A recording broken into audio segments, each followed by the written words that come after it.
I do World War II and historical archaeology at Flinders, and then I had a colleague that studied bomb shelters in Adelaide, Australia. Similar to Regina, Adelaide is kind of a place that during World War II and the Cold War were away from the center of conflict, and so it wasn't really expected that Adelaide would get attacked during World War II, but they still have these elaborately built bomb shelters, and so a colleague of mine did his PhD research on them. And so he developed a typology for bomb shelters in Adelaide, specific to Adelaide, Australia. Well, specific to Australia. And so that's kind of where my knowledge comes from, just from his study. What do I know about Regina bomb shelters?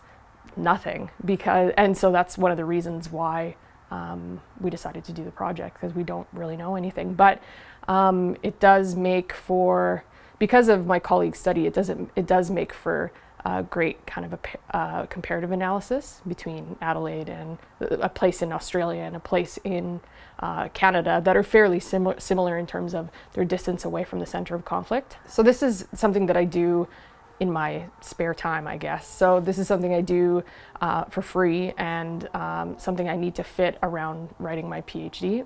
So I expect it to be a long-term project.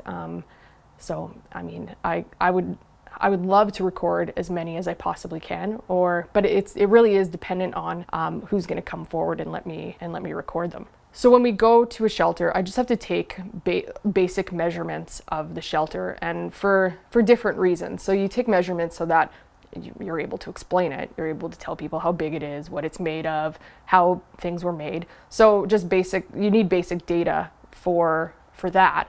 You need basic data to do any comparative analysis.